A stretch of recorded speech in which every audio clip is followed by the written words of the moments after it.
ಹಾ, ನೀವು ಅನೇಕ ವಿಡಿಯೋವನ್ನ ಮಾಡಿದ್ದೀರಾ. ನೀವು ಮಾಡಿರ್ತಕ್ಕಂತಹ ಪ್ರಯತ್ನ ನಿಜವಾಗ್ಲೂ ಚೆನ್ನಾಗಿದೆ, ಶ್ಲಾಘನೀಯವಾಗಿದೆ. ಅದ್ವೈತಿಗಳ ವಿಚಾರದಲ್ಲಿ, ಮಾಯಾವಾದಿಗಳ ವಿಚಾರದಲ್ಲಿ ಹೇಳಿರ್ತಕ್ಕಂತಹ ವಿಷಯಗಳೆಲ್ಲವೂ ಸರಿಯಾಗೇ ಇದೆ. ನಿಮ್ಮ ಮತವನ್ನು ನಿರೂಪಣೆ ನೀವು ಅದಕ್ಕೆ ಹೇಗೆ ಮಾಡ್ಕೊಂಡಿದ್ರೆ ಅದು ಆ ಕ್ರಮನೂ ಕೂಡ ಚೆನ್ನಾಗಿದೆ, ಇಲ್ಲ ಅಂತ ಹೇಳ್ತಾ ಇಲ್ಲ. ಆದ್ರೆ ದ್ವೈತ ಮತವನ್ನ ನೀವು ಏನ್ ನಿರೂಪಣೆ ಮಾಡಿದ್ದೀರಾ, ಒಂದು ಶರೀರಿ ಭಾವವನ್ನ ಹೇಳಿ ಒಂದು ವಿಡಿಯೋವನ್ನ ಮಾಡಿದ್ದೀರಾ. ಆ ವಿಡಿಯೋದಲ್ಲಿ ಏನಂತಂದ್ರೆ ಯಸ್ಯ ಪೃಥ್ವಿ ಶರೀರಂ ಅಂತ ಹೇಳಿ ಒಂದು ವಾಕ್ಯ ಹಂಗೆ ಬರ್ತಾ ಹೋಗುತ್ತೆ. ಅಲ್ಲಿ ಹೇಳ್ತಾ ಮಾಧ್ವರು ನಿಮಿತ್ತ ಕಾರಣವನ್ನ ಮಾತ್ರನೇ ಹೇಳ್ತಾರೆ, ಉಪಾದಾನ ಕಾರಣ ದೇವರು ಅಲ್ಲ ಅಂತ ಹೇಳ್ತಾರೆ. ಹೌದು, ಉಪಾದಾನ ಕಾರಣ ದೇವರು ಈ ಜಗತ್ತಿಗೆ ಅಲ್ವೇ ಅಲ್ಲ, ಕೇವಲ ನಿಮಿತ್ತ ಕಾರಣ ಮಾತ್ರನೇ ಆಗಿದ್ದಾನೆ. ಆದರೆ ದೇವರಿಗೆ ಒಂದು ಪ್ರತ್ಯೇಕ ಶರೀರ ಇದೆ, ಅದು ಜ್ಞಾನಾನಂದಾತ್ಮಕವಾಗಿರತಕ್ಕಂತಹ ಶರೀರ. ಈ ಪೃಥ್ವಿ ಯಾತಕ್ಕೆ ಶರೀರ ಆಗಬೇಕು ದೇವರಿಗೆ? ಜಡಾತ್ಮಕವಾಗಿರತಕ್ಕಂತಹ ಜಡಚೇತನಾತ್ಮಕವಾಗಿರತಕ್ಕಂತಹ ನಮ್ಮಲ್ಲಲ್ಲಿ ಅಂತರ್ಯಾಮಿ ರೂಪದಿಂದ ತನ್ನ ಪ್ರತ್ಯೇಕ ಶರೀರದಿಂದ ದೇವರು ವಾಸವಾಗಿದ್ದಾನೆ ಹೊರತು ತನ್ನ ಪ್ರತ್ಯೇಕ ಶರೀರದಿಂದ ಅಂತರ್ಯಾಮಿ ರೂಪದಿಂದ ಪ್ರೇರಣೆ ಮಾಡ್ತಾ ಇದ್ದಾನೆ. ಆ ಶ್ರುತಿ ವಾಕ್ಯಕ್ಕಷ್ಟೇ ಅರ್ಥ. ದೇವರಿಗೆ ಜ್ಞಾನಾನಂದಾತ್ಮಕವಾಗಿರತಕ್ಕಂತಹ ಪ್ರತ್ಯೇಕ ಶರೀರ ಇದೆ. ಪ್ರಕೃತಿ ದೇವರ ಶರೀರ ಯಾಕಾಗಬೇಕು? ಪ್ರಕೃತಿನೇ ದೇವರ ಶರೀರನೇ ದೇವರ ಸ್ವರೂಪ. ದೇವರ ಕಣ್ಣಿಗೂ ಮತ್ತೆ ದೇವರ ಕಾಲಿಗೂ ದೇವರ ಕ್ರಿಯಾಗೂ ನಾವು ಯಾವುದೇ ರೀತಿಯಾಗಿರ್ತಕ್ಕಂತಹ ಭೇದವನ್ನ ಹೇಳೋದಿಲ್ಲ. ಆದ ಕಾರಣದಿಂದಾಗಿ ದೇವರಿಗೆ ತನ್ನದೇ ಆಗಿರತಕ್ಕಂತಹ ಅನಂತ ರೂಪಗಳಿಂದ ಈ ಜಗತ್ತಿನಲ್ಲಿ ಅನಂತ ರೂಪದಿಂದ ವ್ಯಾಪ್ತನಾಗಿದ್ದಾನೆ. ಈ ವ್ಯಾಪ್ತನಾಗಿದ್ದಾನಾದ್ರಿಂದ ಕಾರಣದಿಂದಾಗಿ ಈ ಅರ್ಥವನ್ನೇ ನಾವು ಅಲ್ಲಿ ಹೇಳ್ತೀವಿ. ಉಪಾದಾನ ಶ್ರುತಿ ವಾಕ್ಯವನ್ನ ಈ ಅರ್ಥದಲ್ಲಿ, ಉಪಾದಾನ ಶ್ರುತಿ ವಾಕ್ಯಗಳು ಏನೆಲ್ಲ ಹೇಳಿದಿರಲ್ಲ, ಕೋಟ್ ಮಾಡಿದಿರಲ್ಲ, ಅಲ್ಲಲ್ಲೆಲ್ಲ ಈ ಅರ್ಥದಲ್ಲಿಯೇ ಹೇಳ್ತೀವಿ. ಅಂತರ್ಯಾಮಿ ರೂಪದಿಂದಲೇ ತನ್ನ ಶರೀರದಿಂದಲೇನೆ ವ್ಯಾಪ್ತನಾಗಿದ್ದಾನೆ ಹೊರತು ಇನ್ನೊಬ್ಬರ ಶರೀರ ದೇವರ ಶರೀರ ಆಗೋದಿಲ್ಲ. ಯಾಕೆ ಅಂತಂದ್ರೆ ದೇವರ ಶರೀರವೇ ಪ್ರತ್ಯೇಕ ಇದೆ. ನಮ್ಮ ಶರೀರ ಹೇಗಾಗುತ್ತೆ? ಅಥವಾ ಮತ್ತೊಬ್ಬನ ಶರೀರ ಹೇಗಾಗುತ್ತೆ? ಆ ತರಹ ಶರೀರಿ ಭಾವವನ್ನ ನಾವು ಹೇಳೋದಿಲ್ಲ. ಒಂದು ವೇಳೆ ಪ್ರತ್ಯೇಕ ಪ್ರಾಣಿ ಪ್ರಪಂಚದಲ್ಲಿ ಅನೇಕ ಶರೀರಗಳಿದೆ, ಅದೆಲ್ಲ ದೇವರ ಶರೀರ ಅಂತ ಹೇಳ್ತಾ ಹೋಯ್ತು ಅಂತಂದ್ರೆ, ಅವೆಲ್ಲವೂ ದೇವರ ಶರೀರ ಅಂತ ಹೇಳ್ತಾ ಹೋದ್ರೆ ಅನೇಕ ಪಾಪ ಭೂರಿಷ್ಠವಾಗಿರ್ತಕ್ಕಂತಹ ಜನ್ಮಗಳಿದೆ. ಮಾನುಷರು ನಾವೆಲ್ಲರೂ ಕೂಡ ಅನೇಕ ದೋಷದಿಂದ ನಾವು ಲೆಕ್ಕವಿಲ್ಲದ ದೋಷ ನಮ್ಮಲ್ಲಿದೆ. ಆ ಲೆಕ್ಕವಿಲ್ಲದ ದೋಷ ನಮ್ಮಲ್ಲಿ ಇರೋದ ಕಾರಣದಿಂದಾಗಿ ಈ ಜಗತ್ತು ದೇವರ ಶರೀರ ಆಗ್ಲಿಕ್ಕೆ ಸಾಧ್ಯ ಇಲ್ಲ. ದೇವರ ಶರೀರ ಪ್ರತ್ಯೇಕನೇ ಇದೆ. ಅದು ಜ್ಞಾನಾನಂದಾತ್ಮಕವಾಗಿರತಕ್ಕಂತಹ ಶರೀರ. ಅದು ಏನಂತಂದ್ರೆ ಪ್ರಕೃತಿಗೂ ಅದಕ್ಕೂ ಯಾವುದೇ ರೀತಿಯಾಗಿರ್ತಕ್ಕಂತಹ ಸಂಬಂಧ ಇಲ್ಲ. ಮತ್ತೆ ಏನಂತಂದ್ರೆ ಈ ಜಗತ್ತಿಗೂ ದೇವರ ಶರೀರಕ್ಕೂ ಯಾವುದೇ ರೀತಿಯಾಗಿರತಕ್ಕಂತಹ ಸಂಬಂಧ ಇಲ್ಲ.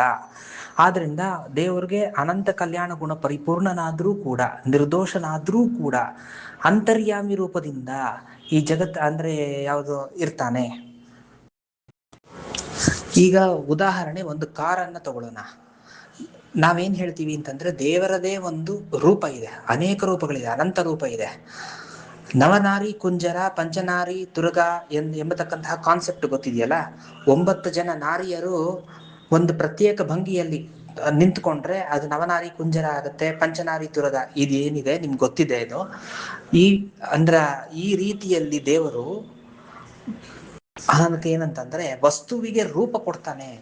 ವಸ್ತು ಅಂತಂದ್ರೆ ಈ ಕಾರಲ್ಲಿ ಹೇಗಿರ್ತಾನೆ ದೇವರು ಅಂತ ಕೇಳಿದ್ರೆ ಕಾರಿನ ರೂಪದಲ್ಲಿಯೇ ಇರ್ತಾನೆ.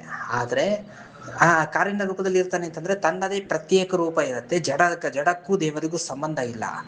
ಆ ಜ್ಞಾನಾನಂದಾತ್ಮಕವಾಗಿರತಕ್ಕಂತಹ ರೂಪನೇ ಇರುತ್ತೆ. ದ್ವಾಸುಪರ್ಣ ಎನ್ನತಕ್ಕಂತಹ ಶ್ರುತಿ ವಾಕ್ಯವನ್ನ ತಗೊಂಡ್ರೆ ಯಾವ ರೀತಿಯಲ್ಲಿ ಹೇಳಿದರು? ದ್ವಾಸುಪರ್ಣ ಜೀವ ಬ್ರಹ್ಮ ಶರೀರಿ ಭಾವನೂ ಕೂಡ ಇಲ್ಲ, ಪ್ರತ್ಯೇಕನೇ ಇದ್ದಾರೆ. ಪ್ರತ್ಯೇಕ ಶರೀರ, ಪ್ರತ್ಯೇಕ ಸ್ವರೂಪ. ದೇವರ ಕಣ್ಣಿಗೂ ಮತ್ತೆ ದೇವರ ಅವಯವಕ್ಕೂ ದೇವರಿಗೂ ಯಾವುದೇ ತರ ಆಗಿರತಕ್ಕಂತಹ ಭೇದ ಇಲ್ಲ. ಗುಣರೂಪ ಕ್ರಿಯಾ ಭೇದ ಇಲ್ಲ. ಗುಣರೂಪ ಕ್ರಿಯೆ ಎಲ್ಲವೂ ಕೂಡ ದ್ವೈತ ಸಿದ್ಧಾಂತದಲ್ಲಿ ಒಂದೇ. ಜೀವನೇ ಪ್ರತ್ಯೇಕ ಇದ್ದಾನೆ, ಮುಕ್ತ ಜೀವರಲ್ಲಿ ಪ್ರತ್ಯೇಕ ಇದ್ದಾರೆ, ಮುಕ್ತರೆಲ್ಲರೂ ಕೂಡ ಪರಮಾತ್ಮನ ದಾಸರು ಅಂತಾನೆ ವ್ಯವಹಾರ. ಮುಕ್ತಿಯಲ್ಲಿಯೂ ಕೂಡ ತಾರತಮ್ಯ ಅನ್ನುವಂತಹ ವ್ಯವಸ್ಥೆ ಇದೆ ನಮ್ಮಲ್ಲಿ. ಮುಕ್ತಿಯಲ್ಲಿ ಸಾಮ್ಯವಾದ ಇಲ್ಲ, ಸಾಮ್ಯವಾದ ಇಲ್ಲ. ಇದು ಏನಂತಂದ್ರೆ ಆನಂದ ಸಾಮ್ಯ ಇಲ್ಲ. ಈಗ ಆದ್ದರಿಂದಾಗಿ ಪ್ರತ್ಯೇಕ ದೇವರದೇ ಶರೀರ ಬೇರೆ ವ್ಯವಸ್ಥೆ ಇದೆ. ಅದಕ್ಕೆ ತನ್ನದೇ ಆಗಿರತಕ್ಕಂತಹ ಶರೀರವನ್ನ ದೇವರು ತನ್ನದೇ ಆಗಿರತಕ್ಕಂತಹ ರೂಪಗಳಿಂದ ದೇವರು ವ್ಯವಹಾರವನ್ನ ಮಾಡ್ತಾನೆ. ಈ ಜಗತ್ತಿಗೆ ಒಂದು ಪ್ರಾಣ ಸೃಷ್ಟಿ ಸ್ಥಿತಿ ನಿಯಮನ ಇತ್ಯಾದಿಗಳಿಗೆ ಕಾರಣೀಭೂತನಾಗಿದ್ದಾನೆ ಹೊರತು ಈ ಜಡಚೇತನಾತ್ಮಕವಾಗಿರ್ತಕ್ಕಂತಹ ಶರೀರ ಇತ್ಯಾದಿಗಳು ಬರ್ಲಿಕ್ಕೆ ಸಾಧ್ಯ ಇಲ್ಲ.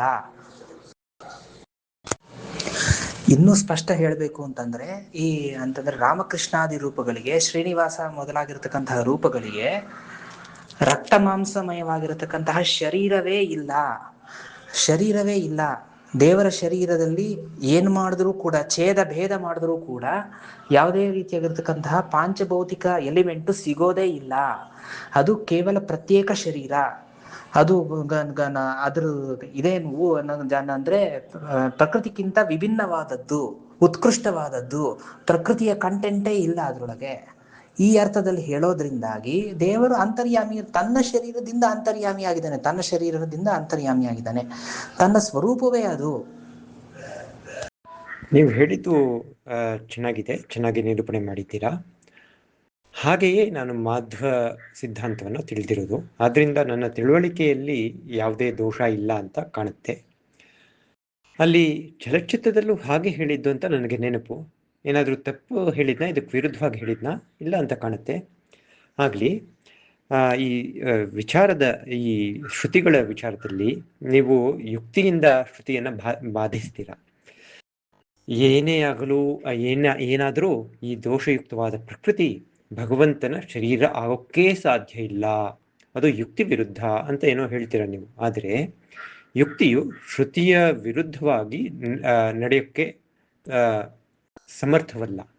ಆದ್ದರಿಂದ ಅಲ್ಲಿ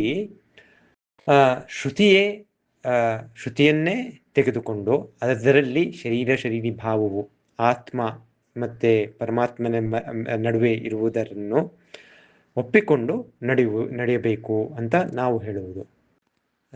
ರಾಮಕೃಷ್ಣ ಮುಂತಾದ ವಿಭವಾವತಾರಗಳಲ್ಲಿ ನೀವು ಹೇಳಿದ ಹಾಗೆ ನಾವು ಹೇಳುವುದೇ, ಅದು ಜಡ ಈ ಪ್ರಕೃತಿಯಿಂದ ಮಾಡಿರುವ ವಿಗ್ರಹವಲ್ಲ, ಅದು ಜ್ಞಾನಾತ್ಮಕವಾದದ್ದು, ಅದು ಅಲೌಕಿಕವಾದದ್ದು ಅಂತಾನೆ ನಾವು ಹೇಳೋದು. ಅದರಲ್ಲಿ ಏನೂ ವಿವಾದ ಇಲ್ಲ. ಮತ್ತೆ ಈ ಶರೀರಿ ಭಾವ ಅಂತ ಏನು ಹೇಳ್ತೀವಿ ನಾವು, ಅದನ್ನೇ ನೀವು ಕೂಡ ಅಂತರ್ಯಾಮಿ ಭಾವ, ನಿಯಂತೃತ್ವ ಮುಂತಾದ ಶಬ್ದಗಳಿಂದ ಹೇಳ್ತೀರಾ. ಆದರೆ ಶರೀರಿ ಭಾವ ಇದೆ ಅಂತ ಹೇಳೋಕೆ ಸಂಕೋಚ ಪಡ್ತೀರಾ ಅಷ್ಟೇ. ಬರೀ ಶಬ್ದ ಮಾತ್ರ ವ್ಯತ್ಯಾಸ, ಅರ್ಥದಲ್ಲಿ ವ್ಯತ್ಯಾಸ ಇಲ್ಲ. ಆದ್ದರಿಂದ ಈ ಪ್ರಮೇಯ ಅಂಶದಲ್ಲಿ ವಿವಾದ ಇಲ್ಲ, ನಮಗೂ ಮಾಧ್ವರಿಗೂ ಅಂತ ನನಗೆ ತೋರುತ್ತದೆ. ಬರೀ ಶಬ್ದ ಮಾತ್ರದ ವ್ಯತ್ಯಾಸ. ಶರೀರಿ ಭಾವವನ್ನ ನೀವು ಹೇಳ್ಬೇಕಾದ್ರೆ ಅದು ಟ್ರಾನ್ಸ್ಫರ್ಮೇಶನ್ ಅಂತ ಹೇಳ್ತೀರಾ. ನಾವು ಟ್ರಾನ್ಸ್ಫರ್ಮೇಶನ್ ಅನ್ನೋ ಇದ್ರೊಳಗೆ ಮಾತಾಡ್ತಾ ಇಲ್ಲ. ಟ್ರಾನ್ಸ್ಫಾರ್ಮ್ ಆಗೋದೇ